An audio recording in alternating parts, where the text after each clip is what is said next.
Hello and welcome to episode 283 of the Board Game Barbecue podcast, brought to you by Advent Games and our Patreons. Now, I have my co-host here today, Mitch, who is up in Sydney. How you doing, Mitch? Doing very well today, 80. How are you? I hear it's been hot up in Brisbane. It has been very humid. The air is thick like Arrakis, but I'll get to that in a minute. And we're actually joined by two special guests this week. I'd like to introduce Dan May. Hey, Dan, how you doing? Hey, guys. Good, very good. And Thanks for having me. No worries. And Brenna Noonan. How you doing, Brenna? Hey, so good. Thank you for having us. So, for those who don't know, Dan has worked on games for the past 10 years, including games like A War of Whispers, Everdell, Trekking Through History, Dog Park, Black Orcestra as well, which is a game I'm yet to play. So we'll talk about that later, because one of my favorite podcasters from a true crime podcast loves that game. So I would like to have a bit of a discussion about that later on. And also Brenna, who's been described as thunderous by Fluid Radio, because not only does she raise millions for marketing in the tabletop space, she's also a composer and a saxophone player. But I'll let you know, Brenna, you are not the only saxophone player we've had on the show. Really? Ooh, really? Wow. Vital Lacerda is also a saxophone player. No way. I did not know that. Yeah. We didn't, but when we recorded with him, he had his camera on and there was a massive saxophone in the background. So we asked him about that. So, how cool. Yeah, very, very cool. So what do you guys do in the tabletop space to let all our listeners know what is the current situation and what are you doing for tabletop gaming at the moment? So Dan and I, for the last few years, along with Dan's brother Greg, have been running our own creative studio called Quillsilver, which we founded right at the beginning of 2020. And it's basically a creative development consultation studio where we work with other publishers and designers to help them create their games. So that means people could come to us with a prototype or even just an idea for a game, and we can help them finish it and turn it into a beautiful final product. So we do a lot of different services ranging from commissioned game design and game development through to graphics, art direction, and then also into marketing, Kickstarter management as well. Cool. Yeah, nice. So I might jump in there and say that's a pretty broad sort of spectrum of stuff that you guys offer, which is pretty impressive. So I'll ask you to sort of both answer this question separately, but say starting with Dan, how did your history then bring you into the board gaming sphere and lead you to where you guys are today with Quillsilver? Okay, well, I've always been a visual artist, so I started my career as an illustrator and a graphic designer, then got into 3D animation and worked in advertising, toy design, skipped around, went into medical animation, and then probably about 12, 13 years ago, I discovered modern board games. I think it was like Ticket to Ride, Carcassonne back then, that sort of era, and just kind of got inspired and just went super deep and just made a decision that I wanted to work in that space. It just felt really inspiring to me. And so I just made a deliberate pivot into doing more work on board games. So stopped sort of promoting myself as a corporate ID graphic designer and started to just promote myself as an illustrator and doing graphic design for board games specifically. And then just, gradually got more and more work. And then I think probably I'd always been into games. So I tried to design my own role-playing games and so forth when I was a teenager and in my 20s and so forth. So I'd always been interested in that side of things. But once I'd sort of made some contacts and art direct games, and they would need to be developed, so I would slowly started to do more of the game development side of things after a few years into the industry, and then gradually just more projects, more different things. And I think that's why as a studio, we are sort of a bit of a one-stop shop, because board games, aren't generally made by a lot of people and you wear a lot of hats. So, I would start doing the graphic design and then it would be like, maybe we need to develop this game. And, So, yeah, that's sort of how I got into it. Started with a deliberate move, and then once I was into it, it was sort of an organic kind of growth that happened. For those who don't work in the space, what are some of the major differences between design and development? Good question. So, well, design generally, when we used to work with a publisher before we started a studio, we'd receive a lot of game submissions. People would submit designs to us, and then what we would do is we would develop them. And the line is blurry, but generally, a design can be taken in multiple directions. You could take a design, like for instance, like Everdell came to us, and it had a theme that wasn't sort of a woodland creature theme, but that could have been taken in a completely different direction than it ended up going in as a product. So development sort of taking that design that could potentially be 12 different things and developing it towards a specific product, really refining the theme up, the way the gameplay works, how many players is the game for, how long does the game last, tweaking all those little dials in a design to sort of arrive at, a very specific experience that is then going to be, marketable and become a good product. Yeah, for me, and obviously every designer kind of has a different process here, and some designers, kind of hand off the design to the publisher at a fairly early stage, and they're just like, yep, you finish it, get it ready for publication, and they're kind of hands off. And then some designers are much more hands-on throughout the process, and they're more involved with the final product. So in that instance, I kind of see that as being the line, like that design handoff, where we kind of get involved in making the game, not just like a design on paper, but an actual finished product. And development can take a lot of different, roles. It could be like enhancing the thematic integration of a game. If a design comes in like without a theme, then we can create a theme for it and maybe tweak some of the mechanics to suit that theme. Or it could be like content generation. We've gotten people who already have a game, but they're like, oh, we want a couple expansions, those kinds of things. And then sometimes it is more of just really like a whole game overhaul. And that's probably where it gets into that crossover that Dan mentioned, where like, what is the line between design and development? I think for me, it probably comes down to like the system, and if the core system is still in place, I still consider that like part of the same design, and that we're just iterating on that when we're the ones actually building the system. I think that's when it crosses over into that design. Do you feel generally designers are trying to push and do more and more and more, and it just gets kind of blown out? Whereas development, they're trying to scale it back and streamline it into a focused point.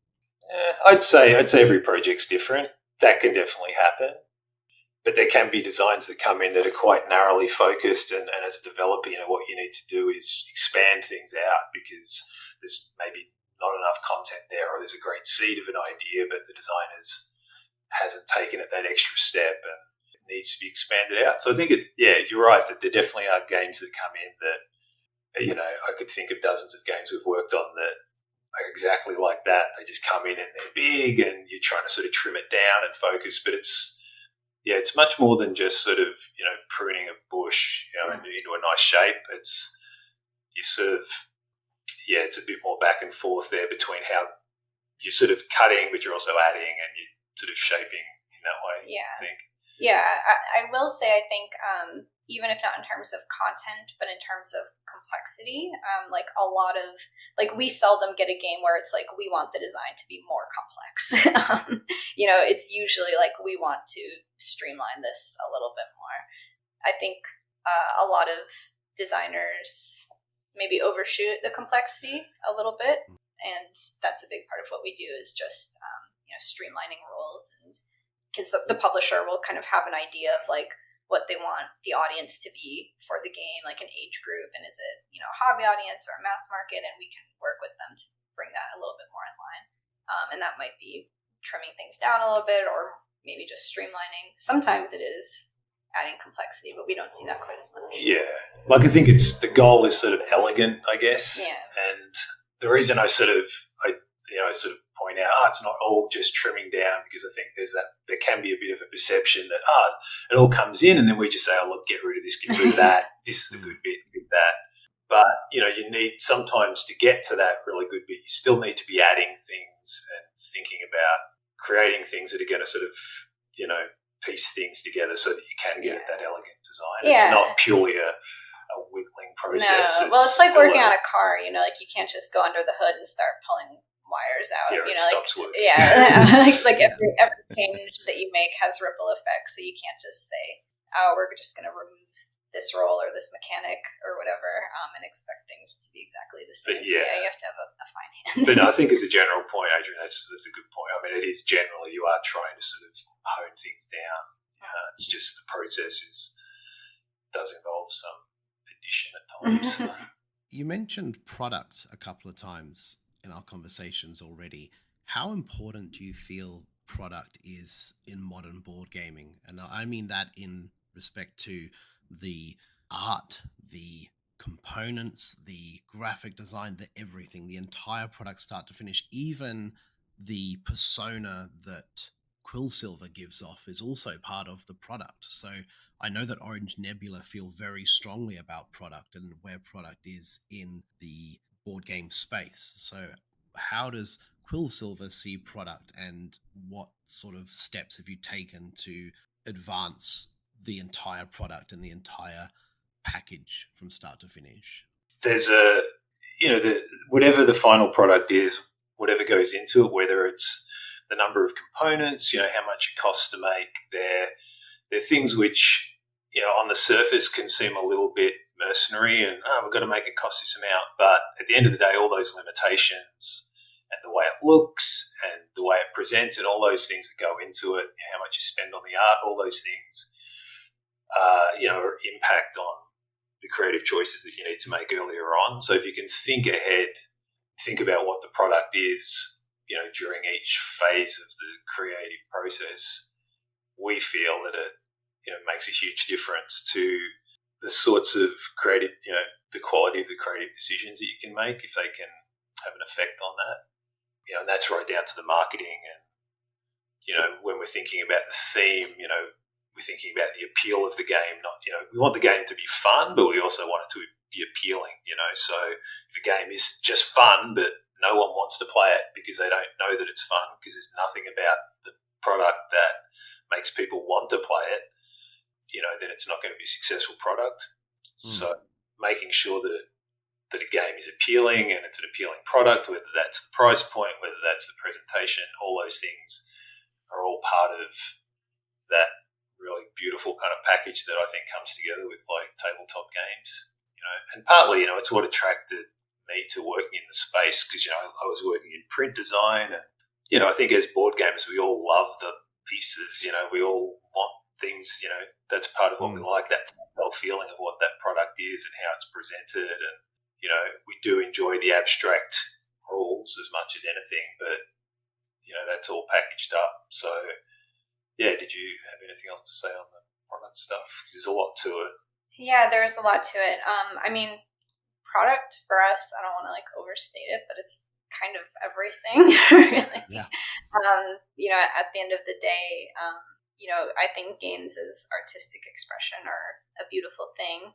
But working in the business of games, they are things that need to be sold and, need to have a certain return on investment for the publisher. So that's always something we're very conscious of. And I think that's always been a very core tenet of what we're trying to accomplish at Quillsilver, because we've seen so many projects come through that are kind of misguided from the beginning. I always say that every single game has an audience, but it's a question of how big that audience is. So whenever we're talking to a prospective client, I always like to talk to them and say, well, what are your goals? Is this a passion project for you? And if 5 people play it, you'll be happy, because if that's the case, then okay, we have a lot of freedom. We can basically do anything and we can make it exactly the way you envision it. But if it's, I want to actually have a business as a publisher and quit my day job and make money selling this game, then that's a different calculation. So that's something that we're thinking about at all stages of the game creation process. Like before we even start working on a game, we're thinking about, is this marketable? Will it sell? Who's the audience? What's the life cycle of the game? Like before we put pen to paper, like that's the first thing we're thinking about. Brenna, yeah, you come from a saxophone background, right? Is that right? Exactly. You started with sax and then you've gone into like board game marketing. So how did that transition happen for you? Like what drew you into board gaming and marketing board gaming and developing board gaming and all these other different things that you do for Quillsilver? Well, I started working in the music industry as a marketer, and then transitioned from that to working in the sports industry, pro sports. I don't know if many Australians will be familiar, but there's a pro hockey team called the San Jose Sharks out of San Jose, California, who I worked for. And a lot of my work in pro sports and in music was about non-traditional markets and how to, get people that wouldn't normally be interested in ice hockey, which, in California is a lot of people. It's not the traditional sport there. Or, jazz music or classical music, when a lot of people think, that's kind of lame and boring. How do we get people into those concert halls? So a lot of my work was about that, like how do we fill seats? And it's a bit of the same with board gaming. Board gaming has gone through such a renaissance in the last couple of years. It doesn't always feel like it.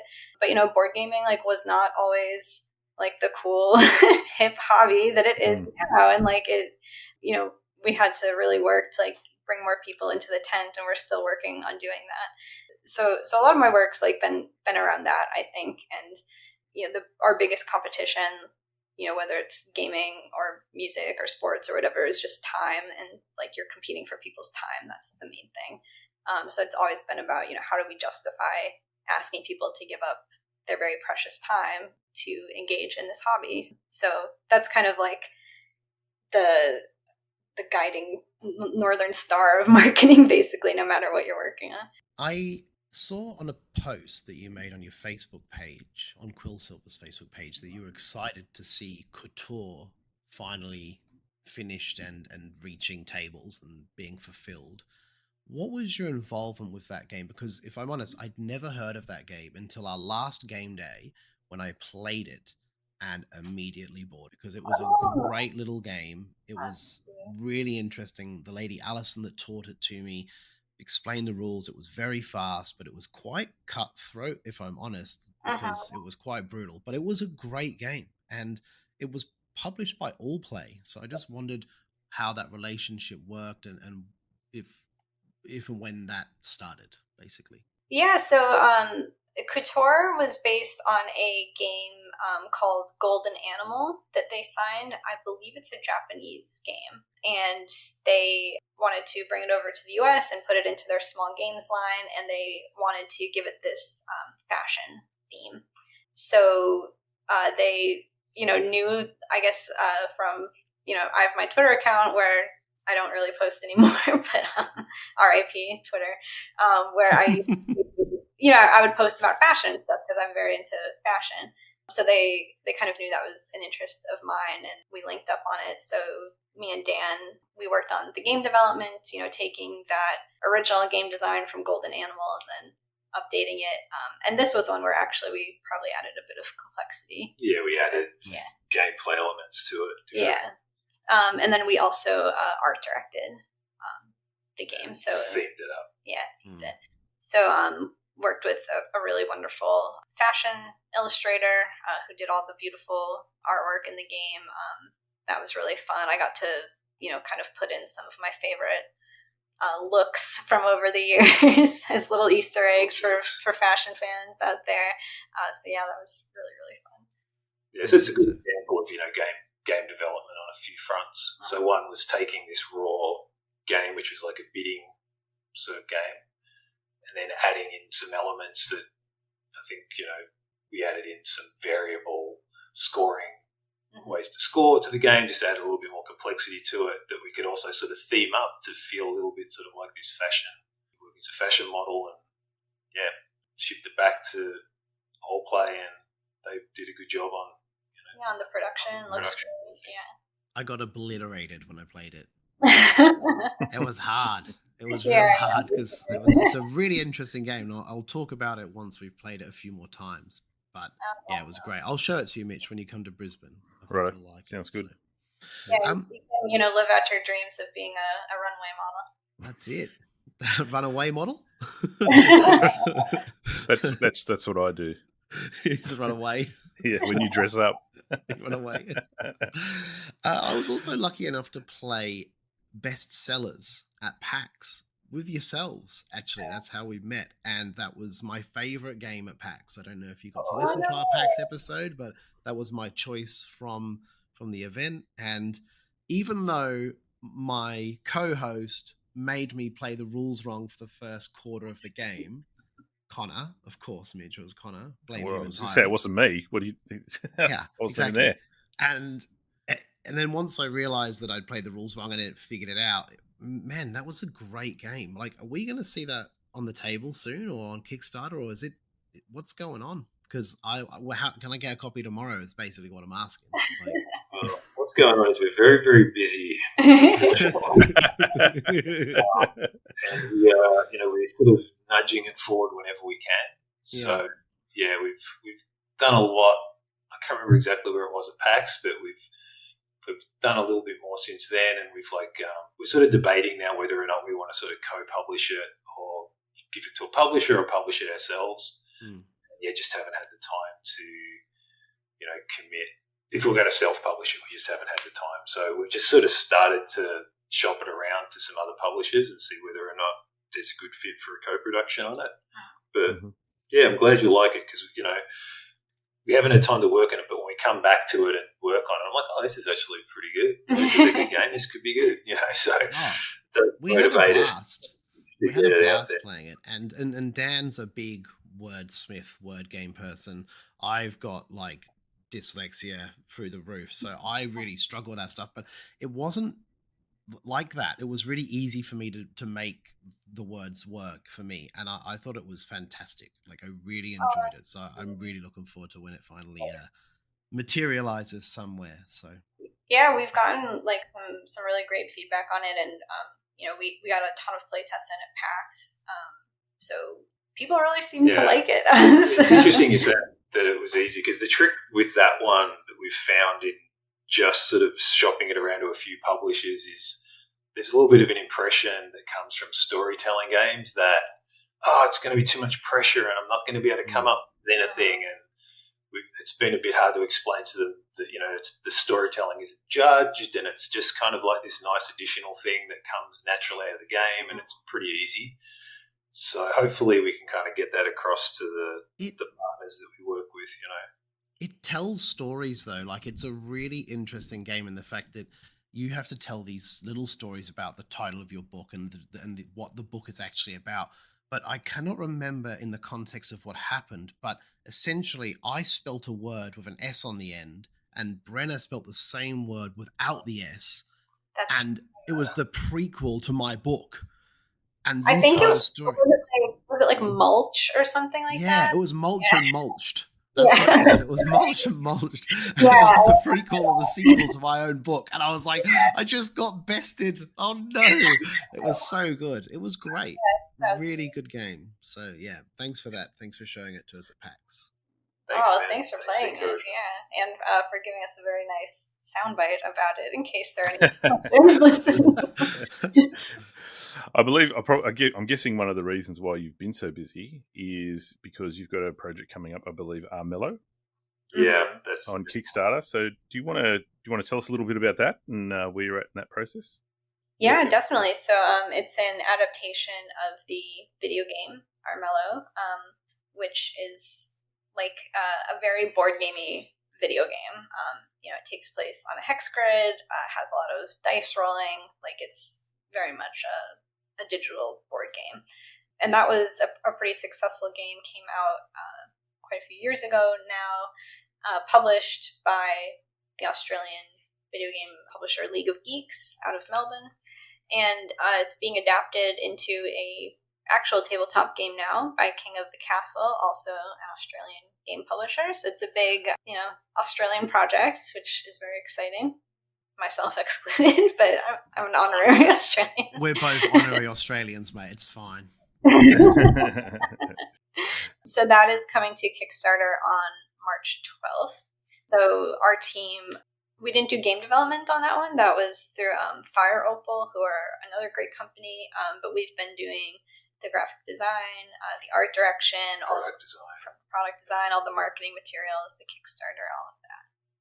So I guess from a development perspective, like we were talking about before, you've been working with Rob Heinzel, I believe, on that one. He's the designer. And he's typically an RPG designer. So I'm assuming there would have been a little bit of you guys might have been the conduit between the video game world, the RPG world, and the tabletop world. Is that how it all has sort of worked out? Well, it's a really big team on Mello. So there's the guys at King of the Castle, Andre and Jackson. They do a lot of development stuff, and they've got more direct contact with Rob.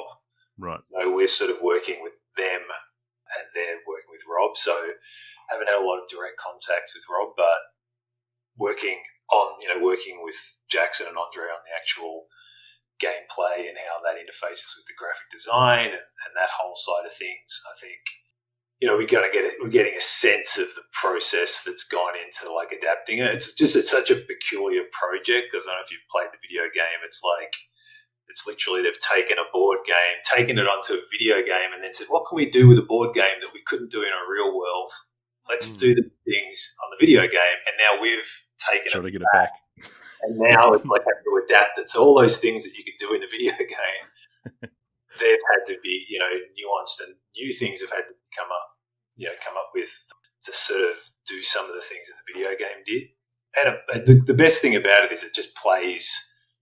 It feels like the video game, even though it's different. Yeah. You play it, and it just kind of. It's very much true. It's got this real light-hearted sort of, I don't know, it makes you feel like a kid kind of when you play it. It's got that dice rolling and deck building and very sort of theme-heavy kind of adventure sort of stuff. And it's a lot like, if you like the video game, you'll like the board game, but it's sort of different enough that it's still its own experience, but it very much stays true to the video game. Yeah, so that's one that we're co-producing, but we didn't really touch the game design side of that. It was much more kind of more from the graphical point of view and into the product design. Right, so helping them with the budget for the product, sculpting the minis, doing all that stuff. So taking a lot of the video game assets that were like super low res, video game stuff from 10 years ago, and making that all nice high-res minis, sculpting all that stuff in-house. My brother Greg's a 3D artist, so he did all that stuff, taking a lot of the assets from the game and, recreating the map, because it's like this 3D map that you can rotate around and do all this sort of stuff in the video game, sort of taking that idea and then working out, okay, so how do we get that same feel to the look of the game, but do it all in a board game format? Yeah. That sort of side of things. So that's a lot of work on that one. But it looks great. I don't know the video game myself, but the board looks very colourful and interesting. I will definitely watch the Kickstarter when it comes out because I'd like to know more. I'm definitely getting more into interactive games recently. Like it's kind of like I'm having a big splurge on that. I used to just like my Euro games where no one could touch my stuff and they left me alone. And if I stuffed up the puzzle, it was my own fault. Whereas now I'm definitely enjoying more messing with people and them messing with me. And it looks like, it looks good. So I have another question because this is one of those random stories that I always have that Connor usually debunks, but this is true. I remember mowing my lawn about 3 years ago when I got into a conversation with Johnny Pack about an Arthurian lore game because he knows I am addicted to Arthurian lore. I visited many sites throughout the UK in my childhood because that's where I was born, of different Arthurian lore locations, and I was big into it as a kid. And I've seen pictures of the prototype which were just red marker pen on pieces of paper and blue marker pen on other pieces of paper.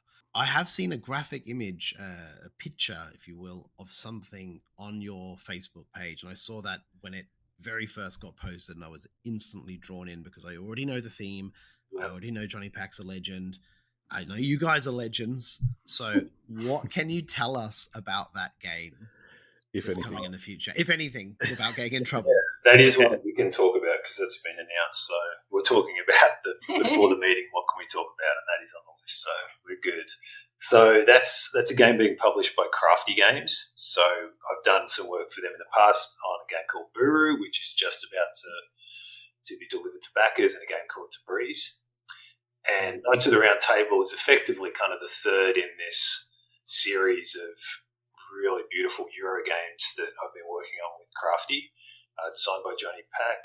And it's just a really cool Euro game. It's like the kind of your fantasy Euro game, and I mean that in a sense of, it's a fantasy theme, but it's also just, just the perfect kind of Euro as far as I'm concerned. It's got all these kind of pieces, but it's not too complex.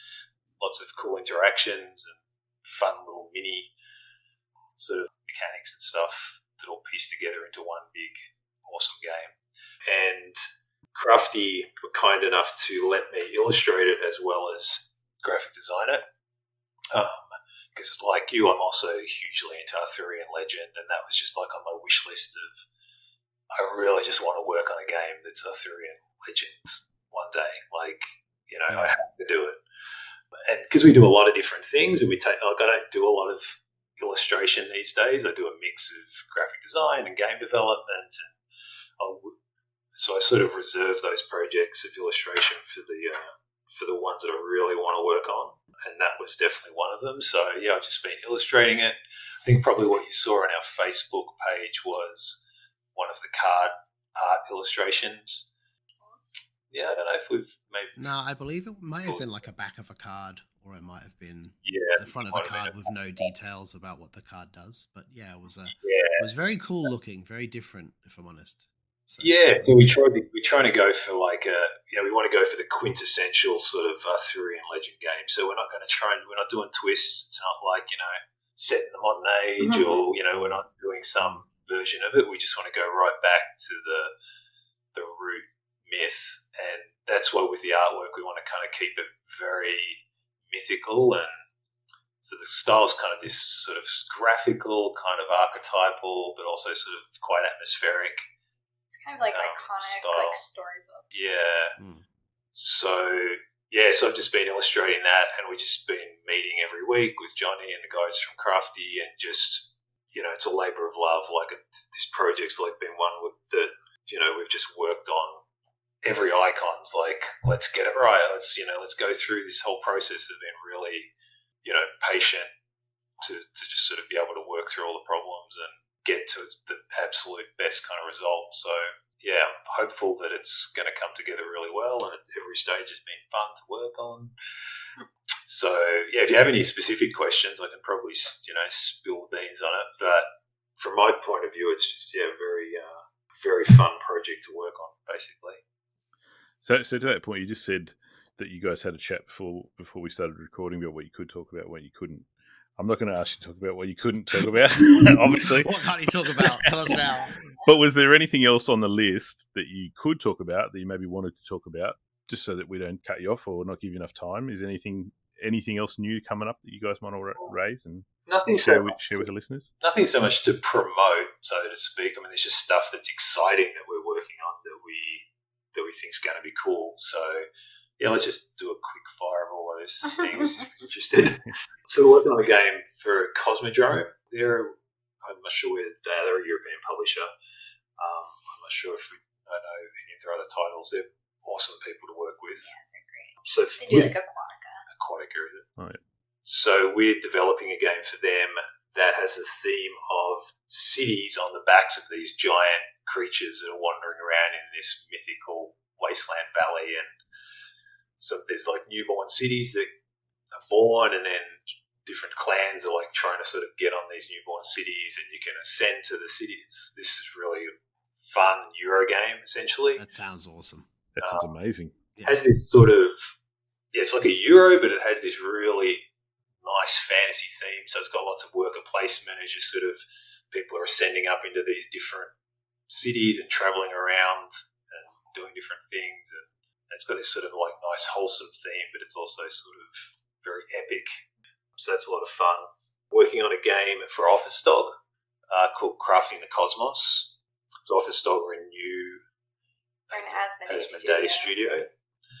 So that game is like about creating the universe essentially. So you're sort of adjusting the physics of the universe. You're moving these in this cool little console in the middle. You're taking these marbles out and you're moving them around, and they sort of roll down these little chutes, and basically you sort of set the dial of the universe, and based on gravity is stronger or light stronger, each of these different four forces like have an impact on the game. So if there's more gravity, then your galaxy, you're able to move more stars around. If there's more light, you can draw more cards. Each of them have related to a different part of the system. And then you've got your own little player mat, and you're building this galaxy out, adding stars to it, collapsing nebula, and so you just start out with this sort of void of space after the Big Bang, and then over the course of an hour and a half, you build out this awesome galaxy. So on that one, we did game development, graphic design, pretty much everything.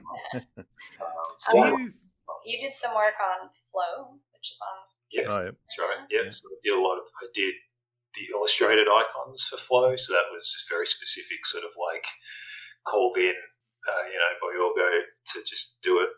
I need illustrated icons, that look kind of like Andy Bosley's stuff. So Andy did all the illustration, but because, it works with Andy on Everdell, and generally, that's probably what I'm pretty good at as an illustrator or a graphic designer. I'm pretty versatile.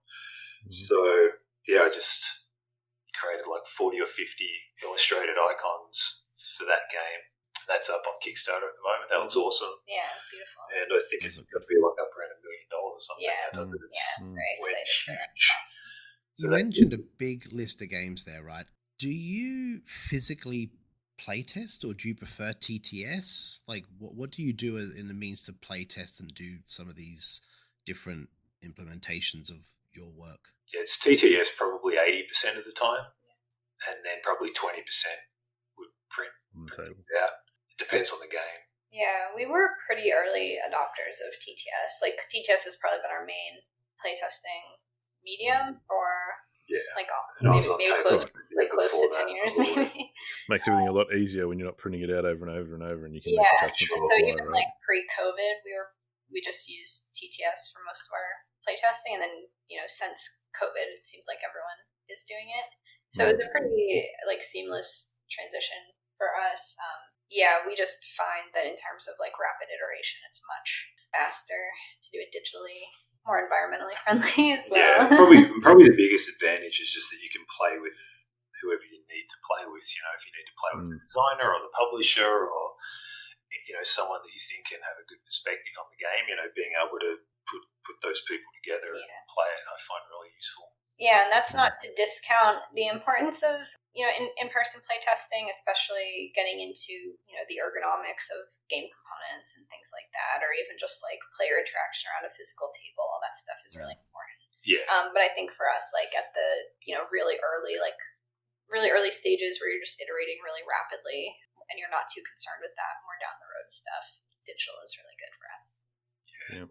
You sort of have to filter it when you're playing it on tabletop sim. You constantly have this sort of thing, looking through it, thinking, okay, so if this was a physical game, how would it work? You have to constantly be thinking about that. I mean, but even then, printing it out definitely makes a difference. Some things, for sure. Well, if you guys are okay, I think we'll go on to our questions from our Patreon. So we have had a few people come through with some questions for you both. Yeah. The first one being from Lee, who is a fledgling game designer himself. Great. And he's asked, designer names are on the box, but I rarely think about who developed a game. It seems developers often aren't credited or are listed as playtesters instead. Do you think developers, particularly in-house developers, get the recognition they deserve?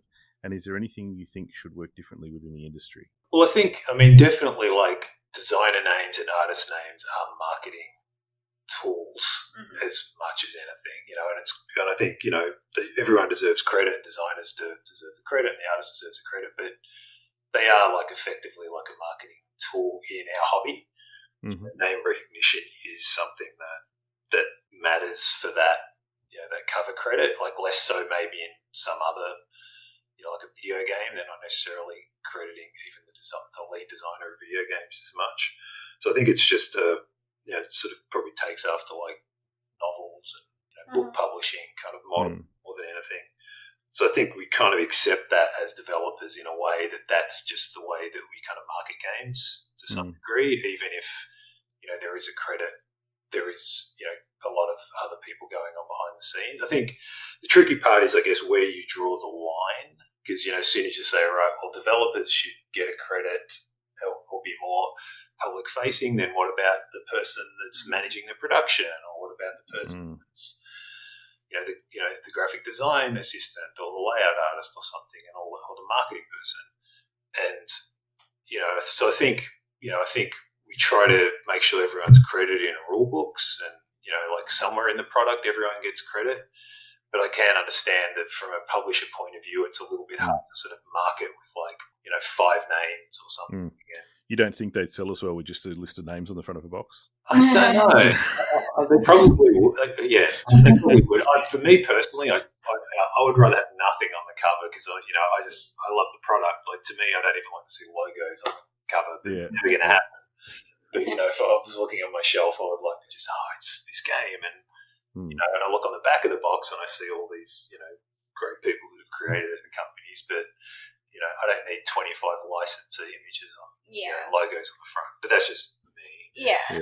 I mean, BGG pretty recently updated their credit listings to include more people like developers and graphic designers, and I think that's really amazing. As part of our contracts with our clients, credit is something that is part of our contract, which is usually just in the rule book, or if it's something that we're more involved in, like as a co-production, we might get our logo on the box as well, usually on the back of the box.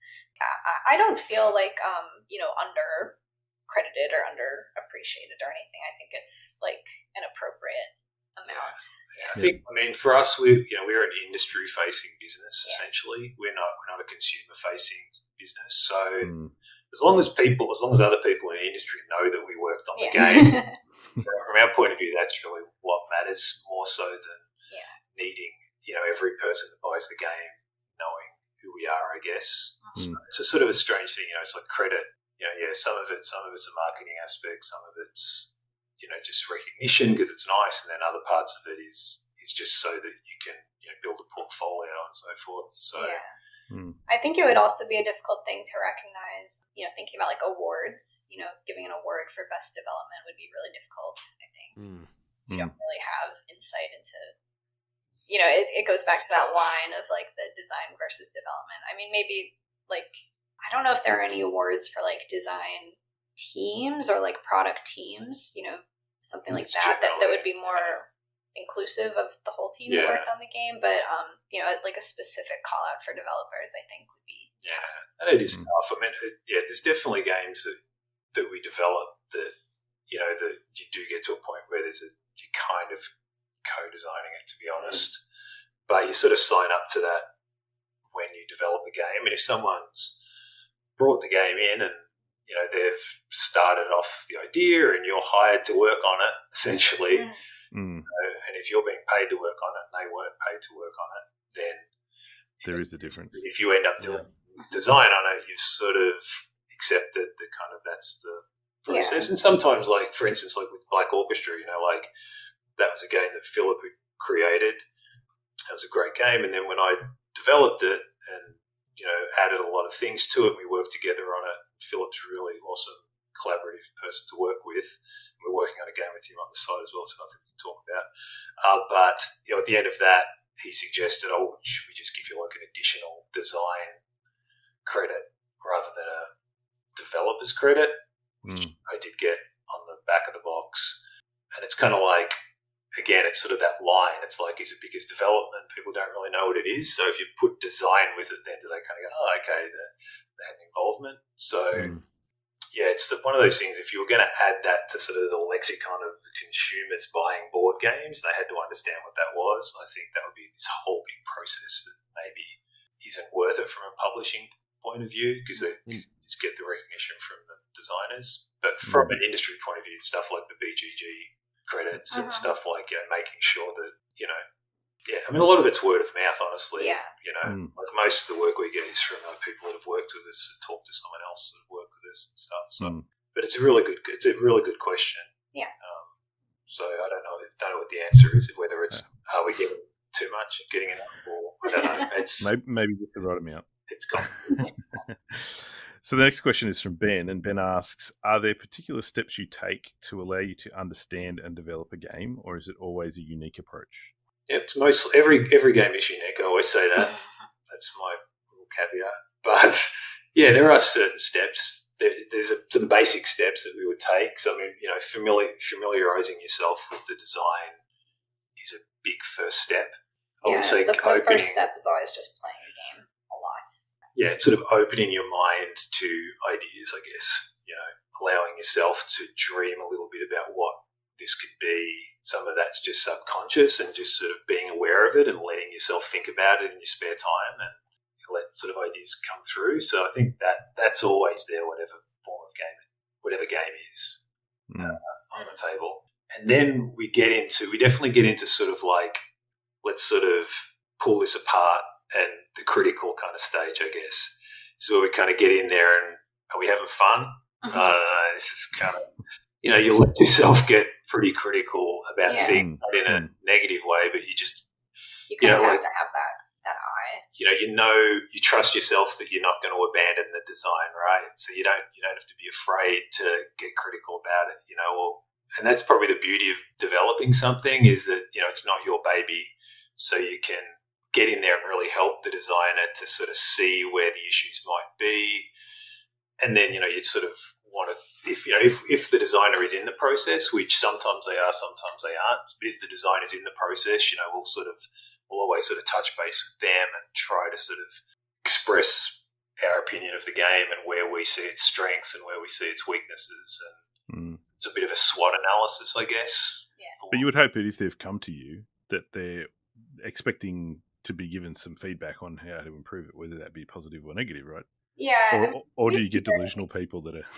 We've been very lucky. I mean, most of our clients have been so great, the vast majority, and so great and very humble in the design process and, not be like precious about it's not, making changes. And I think people that would be seeking us out are more clients. It's not delusional. It's not the delusional people. It's like the things that happen are designers get fatigued. Right. So you go back to a designer and you say, look, I mean, if you really focus on this part of the game, I think this is going to make it a winner. And if they've been working on the game for 2 years and it's like, if I can go through it again and do that again, that can be something which happens. Or it could be there's a particular part of the game that they're just very fond of.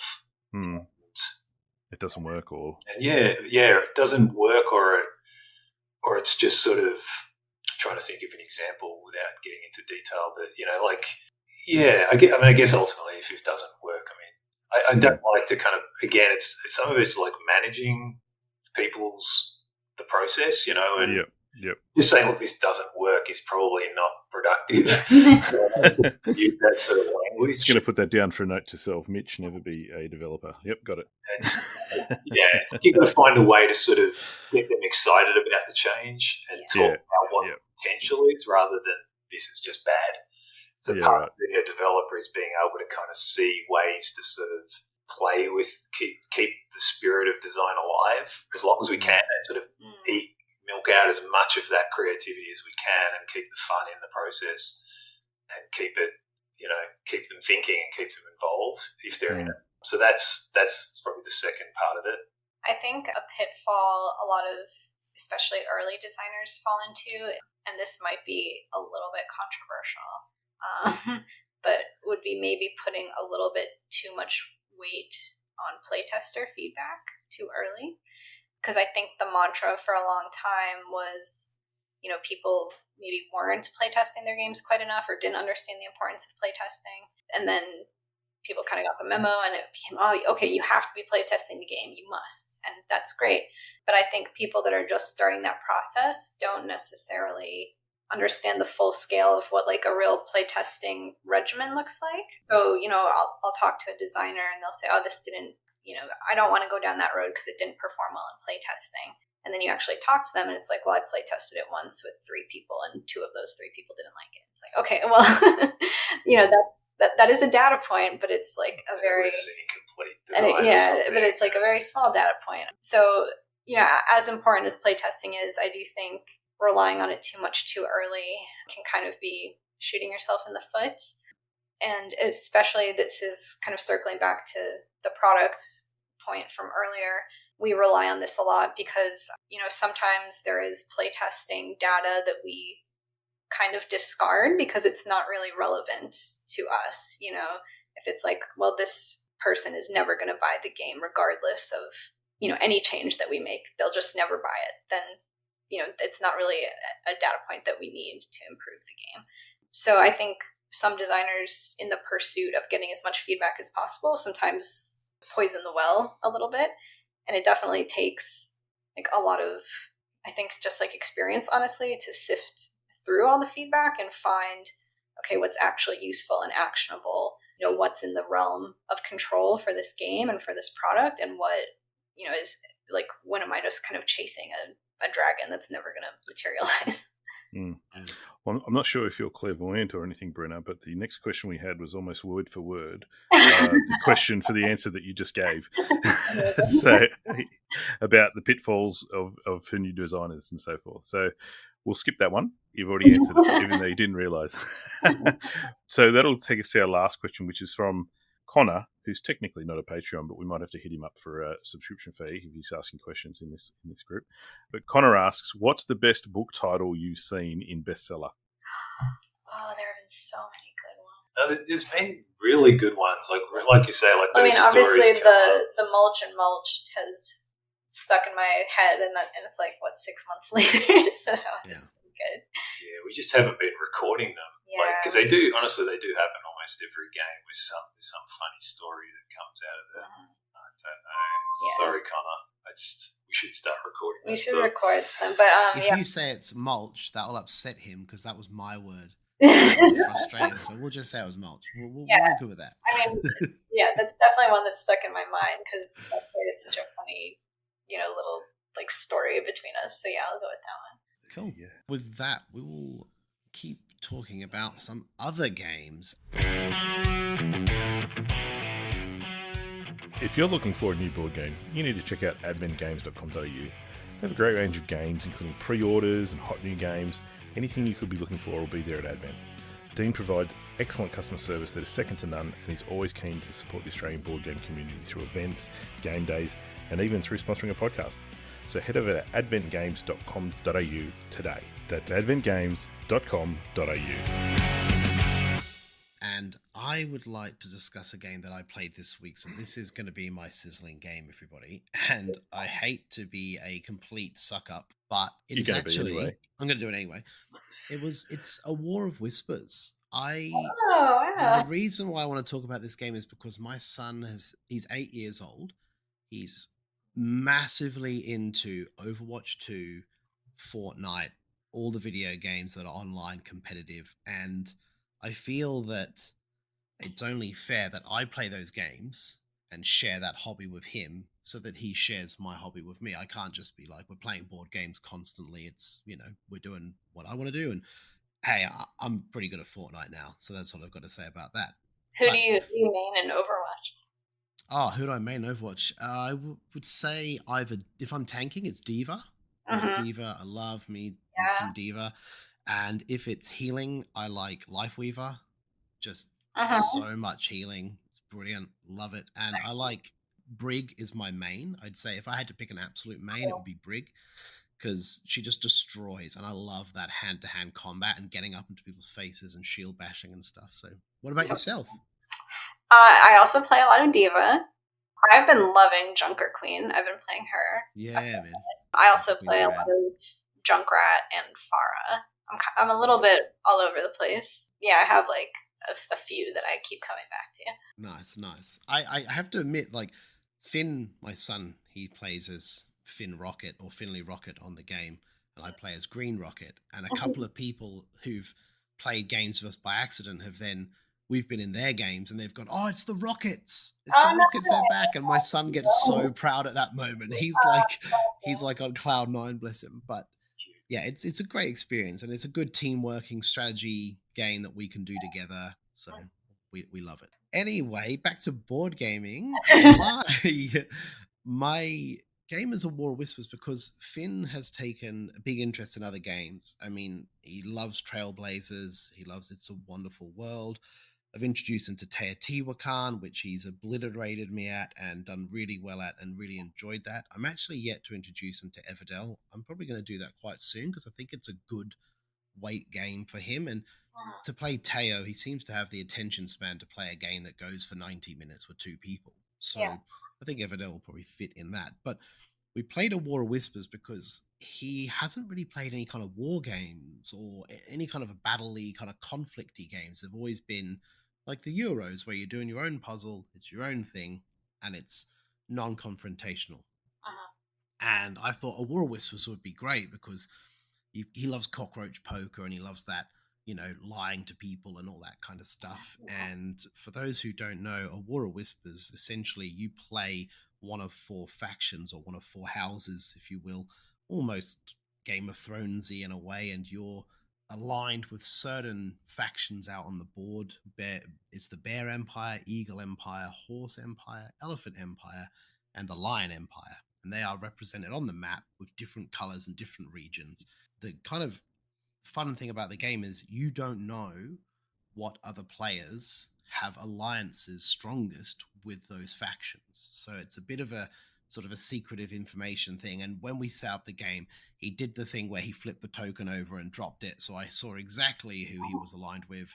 And I was like, you can't do that. You have to really keep it under control and look at that thing. And he was like almost laying on the table, kind of like in those poker world championship things where he's like laying right down, little sneaky look, and then back into the game. And he did the thing that his dad does all the time: forget what faction he is strongest with. I'm like, is it the blue? I can't remember. I think it might be the blue. And yeah, we did that a bunch of times. Anyway, it was an absolute riot. And the way the game works is it's a round map, which is a really cool, unique looking game. And you place these counselors type characters around the board, and they let you take these actions. And the different actions are aligned to the different factions on the board. And when the round starts, it goes round like a clock, and it starts taking the actions from each counselor, and you keep going around and around until the round ends. And then you all return one worker, and then you get to place two more out. And that is great because that's when the game started to come to life for me, because I kind of thought, Finn, you've got no idea what you're doing. Like my son, I was like, what's he at? And I was like, he must be aligned with green. Like, he has to be. He hasn't understood that I told him, like, don't let people know exactly what you want to do and all that kind of stuff. And yeah, it got to the final round of the game, and then he just flipped it like a switch and was like gunning the brown. And I was like, what is happening? And I was like, hang on, I think I'm being played. I've been played by an 8-year-old. Oh no, it's too late. And because the brown faction, they're the last ones to go. They are the last ones to take their actions. So he had just set himself up perfectly. And the worst bit was that MJ was also aligned with the brown faction. So MJ's my partner, and she wanted them, I think, second as well. So I just got screwed, and it was great. I really enjoyed it. The cogs in my head, when I realized I was being screwed over, I was like, oh no, hang on a second. I think he does know what he's doing. Oh no. And I knew that he was brown then, but it was too late. At that point of the game, I was like, I can't stop him. I cannot stop what he's doing. And he was setting the green up for me in the early game. And I was like, nice, he's putting loads of green units down. What a legend. We must be aligned with the green.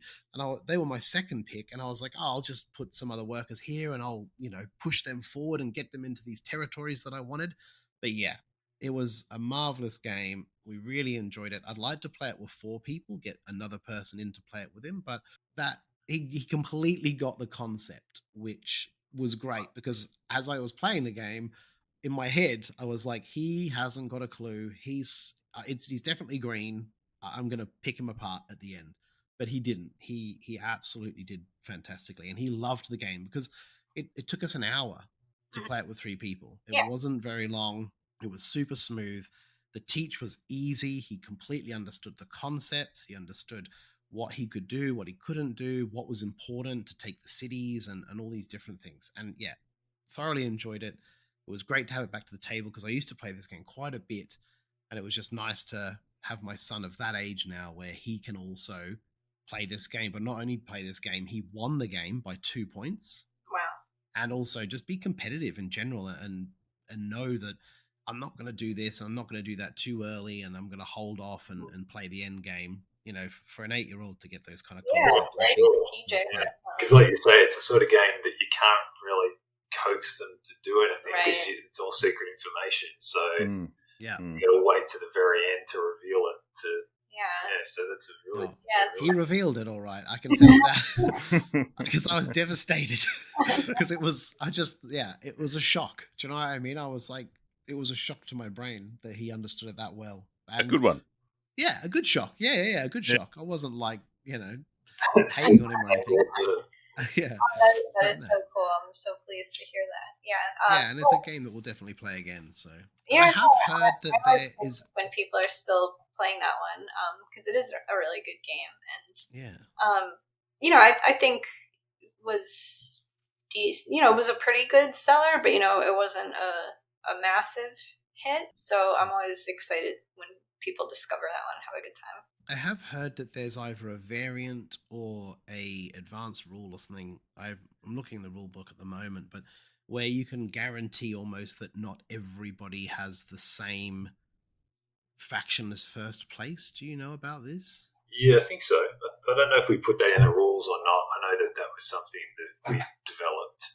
Yeah, some of them. There's just development choices around that. A lot of the choices were around trying to keep it as simple as possible and keep it shorter and those sorts of things. So there was a lot of extra things that were on there. I can't remember how many we put in the rules, and I know there's people on Board Game Geek that have added things to it as well. Thoroughly enjoyed it. Great game. A War of Whispers, worth checking out. So, and I'll throw in as a dad who's a little bit further along the parenting track than you are. You know that if he's beating you already, it's going to get to a point where you'll sit down with him and you'll know before you've even started that you have no chance of beating him. Yeah. That's where I'm at now with Brad. Yeah, I hear you, man. I'll get there. Yep. You can aspire to these goals. Exactly. That's it. I'll get there one day. I promise. Cool. Are there any games that you guys would like to talk about that you've played recently or a part of your history that you just absolutely love? So, well, honestly, like the last couple of months, like we've been that busy that we really haven't. We're talking about it. We haven't actually played a board game that wasn't one of the ones that we were working on since this year. I don't think. Yeah. So, I could talk about some of the games that we really like that we've worked on, like that we're proud of, like games like Dog Park, which came out last year, and we played. Forever Home was another one, both Birdwood games, and we've got another one that we're going to work on with them. So those are games that we've seen around, people playing, and that we played a lot. Play a lot of these games, during development, and then when they come out, we play them once, and wow, this looks good. But most of the time, we just see them on the table, other people playing and stuff on drops and stuff. That's very common with our guests, though. Like a lot of designers and that are always working on their games so much that they don't have time to try and play all the other games potentially. Yes. So. I will say there's a few app-based games that we really like On Tour. It's a great app that we play. I've played Regicide quite a bit on Board Game Arena, just on mobile, play a mobile game basically. That's a lot of fun. The Terraforming Mars app I play. Yeah, I've been leaning more towards the apps recently, even though that's not necessarily my preferred way to play. Just played a lot of Mellow. Yeah, a lot of Mellow on PC. Yeah. I got back into League of Legends after like a 10-year hiatus. Yeah, games don't count. I'm disappointed. I thought you'd say Dota 2, but you know. Oh well. Yeah, I don't know if that's anything to be proud of, though. I played Dota 2 for like 10 years. I played the first Dota as well. I never played League of Legends, but I would love to try it one day. It's unfortunately very fun. Highly addictive. They make it addictive. They've designed it that way. So yeah. Cool. Okay, well, we'll move on to a couple of our announcements, if that's okay. We have the Melbourne Game Day, actually this week, March 9th, at Preston City Hall. There are a few tickets left, and we are running a bunch of teachers, and there is also D&D one-shots and a whole bunch of other stuff. You guys should check it out sometime if you're out that way or can get out that way. I actually love Preston, so you should. Yeah, good food there, I've heard. So. Yeah, we went there. We went to one of your board game events there and went to a nice pizza place. Yeah, right. Nice. Right. The question of the pod from last week was, how has your taste in games changed over time? Interesting one. Yeah, it is. I would say for me personally, I'll just do a quick recap on myself. I was massively into co-op games when I first got into the hobby. Like I said, in the Euros and that, I didn't like confrontation. So even before I played Euros, I liked co-op. I enjoyed that working together mentality. I enjoyed winning together. I enjoyed the pain of losing together and sort of laughing it off. But I don't know, I started playing a few Euros and I started playing other games. And then I was really heavy into Vital Lacerda games and even like Teo, and obviously still into those games. But I'm just enjoying more and more interactivity in my games. I'm enjoying games more and more where it's the players that make the decisions, not myself. Like I said, I don't box myself into a bad decision into a corner where I have to puzzle my way out of it. I actually quite enjoy messing with other players and other components on the board. So, yeah. I think I went from, when I first got into the hobby, I was just trying everything because it was just like a massive Pandora's box of who knows what's inside. I got to taste a little bit of everything. And then I sort of thought, I've got to get into games that I can use to convince my family to play. So I was buying games that I thought, the kids are like this, Mel are like this. And that lasted for about 12 months. And then I realized they just didn't want to play with me, period. The games had nothing to do with it. So that's kind of died. I don't really go for family weight games anymore. And obviously, those who've listened to the podcast and know me from the podcast know that I'm pretty heavily solo focused. So that's sort of where I went there because the other thing my wife said to me was that she's happy to play, but she wants me to know the game before she plays it with me. She doesn't want to learn games. So I thought, well, got to be solo options available then so that I can learn it by myself first. And then, if she decides to play, we can play it together and I can teach her. The latest iteration, I think, is that I've gone through the phase of just acquiring games and filled my house up with games to the point now where I've become a little bit more selective in that I'm waiting for, I know what I like. I know what's going to, interest me. So I'll just narrow it down to the odd purchase here and there now to get something that I know I'm going to enjoy and will stay in the collection for a while, as opposed to just shotgun approaching everything and ending up with way too much stuff that I don't know what to do with. Yeah. Definitely relate to that. Yeah. I'm kind of, at least for a new game, like a new to me game, I'm definitely just craving novelty more and more. I think just by virtue of having played so many games and working in the industry, it's hard not to become a little bit jaded isn't the right word, but sometimes it's hard to feel like you haven't seen everything or something. So sometimes I'll sit down to play a game and I'm kind of like, okay, it's a worker placement game, so you go here and do that and get the thing, and okay, I kind of get it. I just feel myself getting a little bit bored with those experiences sometimes. So just anything that has something kind of taking a big swing, is what I want to see. Even if it doesn't exactly work, just something where I'm like, oh, interesting, I haven't seen that. Yeah, that's kind of what I'm seeking out. Yeah, it's a really good question, actually, because it definitely makes you sort of, I don't know, go right back. Like, I'm thinking way back. Like, I definitely started way more imaginative.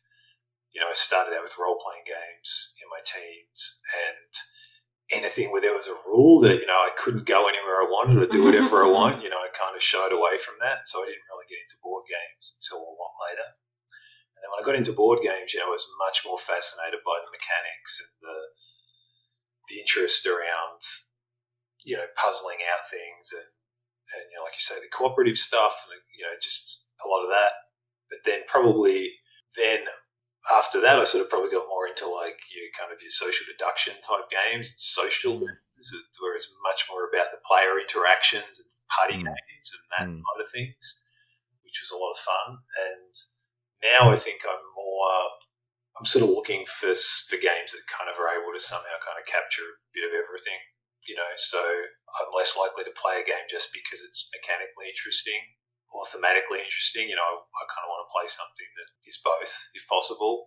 Kind of what Mitch was saying, sort of looking for those games that are sort of, are going to sort of do a bit more. Because I think the dream when I started playing board games and got into it was, I've got this box and it's on my shelf and I can have it for my whole life and I'll just really love this thing.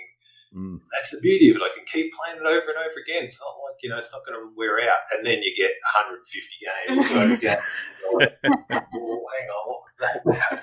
So back to much more of like, I just want a product or, a game on the shelf that's like a family heirloom sort of thing. And want to get rid of. So it's a high bar, of course, to set, but that's kind of, much more what I'm looking for now is sort of, something that's got everything in the box that, All right, so I'll read some of the responses that we got out from our communities, starting with Kim Breback from Games Publishing. Kim wrote about a 10,000-word thesis on this particular topic. So on his evolution of his game tastes and how they've evolved with his group. So I won't go. I don't think we'd have the time to read it now, but it's a very interesting read on Facebook. So if you wanted to go over there and check it out, you can follow up this post over there and have a read of what Kim says. It's pretty interesting. Samuel Split says it's only a natural progression, right? You get introduced to different styles and mechanics and sometimes unlock a new love. I think personally I always loved player interaction, but upping the complexity of the game to switch the brain on equals absolutely mint. So he's come from Matty Matt says, early days I was all about Euros, but slowly I've shifted to theme being my main choice for game selection. Also, 90% of my games are playable solo, which happened because of the lockdowns. Kenny on Discord says, I used to be more of a Eurogamer who looked at Twilight Struggle and thought, ooh, historical games, they're for nerds. Now I am the historical gamer nerd. On a more extended note, I think that I tended to prefer games that were more optimization and less variance based. Now I prefer games that are heavy interaction and have less certainty, i.e. simultaneous decision making, prediction card draw, etc. Over on X, Luke Venables has said, my tastes have started to skew towards the easy to set up side. I still love heavy games, but my desire to get something to the table quickly and easily so I can have fun with friends is such a big factor now. On Instagram, boardgamer.rw from Brazil says, with time, my taste in games has changed in favour of those with less luck factor. So it's interesting. And Meeple for Two says, at first, I liked cooperative games very more than competitive games. Now it's the other way around, and I love Eurogames. So they've had a similar journey to you, Adrian. Yeah. I feel like everyone in that list has said, I liked games, but I like people more. And they've liked the people interaction. Do you know what I mean? Like everyone is sort of swayed towards more interaction, apart from Matty Matt, who was in lockdown and played solo. I was going to say, except for me and Matty Matt, who enjoy playing solo. But thanks for that. Yeah. Sorry. Okay. Well, that's okay. So we thought for the new question of the pod, we would ask, because there are still some gems out there that we all grew up playing, and we don't really talk about these games still, and especially maybe not in the same light. But what is your favorite mass market game that you still enjoy and why? So I can go straight ahead and say, despite my inability to spell, I love Scrabble. Like, I still love Scrabble, and I love the connecting combos of Scrabble that you can create. And my mum has banned me from using 2-letter words because she'll write some big Isn't that a rule word. anyway? Doesn't it have to be 3 or more? No, it can sure? be 2. Yeah, 100%. Because I've learned all the 2-letter ones because you can get loads of points doing it. So I'll just bolt mine onto the side of her word and just get like 4 2-letter words off the side of it, and as long as it spells one word the other way. And yeah, I still love Scrabble. I still enjoy it. We have the old edition that we grew up with playing as kids, and we have one here at this house. My mum still has the other one in the UK. And she still enjoys it. We can play. We got to a point where I was backpacking and stuff, and we were playing it online for a little while. But now my mum has played more of the sort of modern hobby games. She really enjoys Just One and So Clover and these other games that don't necessarily take so long, and they're a lot easier to just get in, quick play, and pack it away. But yeah, I still enjoy Scrabble. There we go. I said it. I think it's a great game. How old is Scrabble? It must be really old. I'm going to look it up while you tell us yours, Mitch. Mine. So we played a whole bunch of games when I was younger. My sister and I used to get a new game every sort of Christmas, and then we'd play family games with it. So up there would be Cluedo's up there as well. I think it's still an interesting game and kind of fun to knock it out with the kids. But the one I'm going to say is Trivial Pursuit. Hey, that's what I was going to say. Because it's a classic trivia game. You know, anyone who likes trivia nights or trivia, puzzles or whatever, it's just the classic. So I even went on a hunt once for a while trying to find like what's the new trivia game that's out there, what's the new modern. And I don't think there's really anything that kind of hits that mark. A lot of people said, Wits and Wages is good to do it, but you're not really answering the questions. And from what I understood, it's questions that you're probably never going to know the answer to, but you're just sort of wagering on whether or not you can guess it close enough. So it didn't really hit that mark for me with trivia. So yeah, Trivial Pursuit. I don't play it that often because sometimes, a lot of people you'll say, hey, Trivial Pursuit, and they just groan and, oh, no thanks, and turn the other direction. No, I would still play it. And if, people wanted to crack it out, I think it's a great game. Yeah, I think for me, it's probably, I'm the same. I used to absolutely love trivia games. Growing up, that was probably the main thing I enjoyed. Watching Solar Central. I don't know if you guys remember that. Yeah. But like for me, it's probably like pub trivia now. Like yeah, it's the same kind of thing. You just don't have to roll the dice and move around, and you get to do it with some friends around a table. Just that pure sort of trivia stuff, is really fun. And we've talked about whether or not we could dream up a new trivia game, some variation on it, because it is a really fun genre. Yeah. There was one. You were looking for a new trivia game. We played one just recently with my family back in the States called Mind the Gap, and it's very similar to Trivial Pursuit, but instead of having categories of trivia, you have generations. So you have boomer and millennial. Right. Okay. There's the gap. Yeah. So it's more about getting questions in your age range. Yeah. And that's quite fun. I recommend that, especially for a family if you have a lot of different age ranges going on. Yeah. There was actually one that came out, it was last year or the year before. I actually backed it on Kickstarter and I gave it to my mum as a gift because my mum has always been into trivia and she's also into words, sort of word etymology and things like that. So I don't know if you guys are, if you're interested, it's called League of Lexicon. Okay. Actually spoke about it on the pod a little while ago, I think when it first came out. Very, very Trivial Pursuit in the sense that the mechanics of the game, in terms of you trying to get a certain number of right answers sort of thing. No roll and move in it though. And the questions are all based around words and language. So if that's what you're into, then it's quite interesting. That sounds very much up my alley. Yeah, they even did an expansion that's just with Aussie slang. Oh, nice. Well. Or I should say Aussie and New Zealand slang. Yeah. We went to a campground a few years ago, and they had a little common area there, and they had a box of Trivial Pursuits. We were like, oh yeah, cool. Let's play some Trivial Pursuit, and we're playing, and I'm just losing horribly, and I'm like, man, this is really weird. I'm normally pretty good at trivia, and I'm just not getting any of these. And then looked at the box a little bit more closely, and it was an Australian edition. So it was really obscure stuff. Slim Dusty. Yeah. So you lived the pain we lived until they brought out that Australian edition. Prime Minister from Victoria or something that I've never heard. Another one I think Scrabble's a great pick as well. Scrabble really holds up, I think. A game that I grew up with, this isn't really like a classic, but it is like an older mass market game called Herd Your Horses. And the premise is that you are, I was and am a horse girl. The premise is that you are like a wild stallion that has to like round up your band of mares. And I was just like obsessed with it as a kid. My parents still have my copy. And I think it holds up. It's actually pretty funny because it has a lot of the things that modern board gamers ask for. Like it has a bunch of different game modes. Like you can play like PvP or solo or co-op, like multiple paths to victory, a bunch of different variants, stuff like that. So yeah, Herd Your Horses, recommend it. Mitch, you'll have to look that up because you're. I already am looking it up. Person, aren't you? Right? My whole family, family's into equestrian and stuff. So yeah, cool. My sister more than I am, but yes, I'll recommend this highly recommend. Nice. Okay, we will like to know then, what is your favorite mass market game that you still enjoy playing and why?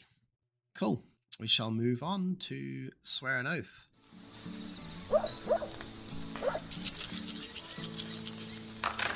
Just want to do a big shout out to all our Patreons that support the podcast. Thank you so much. We really appreciate your support. But please remember, if you would like to get access to some of our exclusive podcasts, head to patreon.com/boardgamebarbecue. There's also a million other ways you can support the podcast. Tell your friends, share our links, go to Apple Podcasts, leave a star rating. You can leave a star rating on Spotify. And also just join the community. Jump into Facebook. Follow us on Instagram. Follow us on Twitter. Dana's doing amazing work on Instagram. And Lauren is also posting memes like a crazy on Twitter. So it's a great place to see all our random stuff. You said a million other ways. You still got a few to go. Okay, YouTube, Discord community. Links will be in the show notes. There'll be a million of them in the show notes. So Swear an Oath, everybody. I'll just jump in first because I'm already talking. I swore an oath to play Anunnaki, which was a Simone Luciani Cranio Kickstarter game, which was a large Euro-style 4X experience with minis and all sorts of other shenanigans and pieces. I have done that. I played one game of it with Haig after I'd playtested it over 2 years ago, and I played it with Haig and G Money, and what happened was Haig obliterated us, and when we were doing the scoring... Haig tends to do that. He does do that, but this time it was really bad because through the entire scoring process, he just kept apologizing, like sincerely apologizing. I'm really sorry. I'm really sorry about that, but I get another 30 points. And I'm like, it doesn't matter. It's fine. You absolutely smoked us, but we obviously thought it was hilarious and we're laughing, but he was genuinely upset with himself because he's like, I normally win lots, but this was just embarrassing. He absolutely obliterated us, but the reason why I didn't sizzle this game today is because I would like to play it again and redeem myself, even by a smidge, and let everybody know what I thought, because I loved the game. I thought it was fantastic. I really enjoyed the experience. Great game. Do you think, from when you playtested it 2 years ago to now, how much difference do you see? Did it evolve? Did it change? It's very similar because I played it, then it's a Kickstarter, so it took a long time to get fulfilled, and art direction and stuff to but get it was done. Almost done when you playtested it. When we played the final versions, yes it was, but like the Kickstarters from 2021 to 20 whatever, like there was that lull where everything just got slowed right down in time, and then all of a sudden like 50 Kickstarters rocked up in 2022 like real fast. That's basically what happened, and I haven't had a chance to play it because I've just been so flat out, and I needed the right group to play, and we were finishing Kingdom Death Monster. So I wanted to finish that first, and then once we'd finished that, we were going to start moving on to playing some heavier games. So the plan is to play this game. We've learned it, we played it, and then to play it twice next Wednesday night. So that's the plan, is to try and play 2 games back to back after that obliteration. Is that your new oath?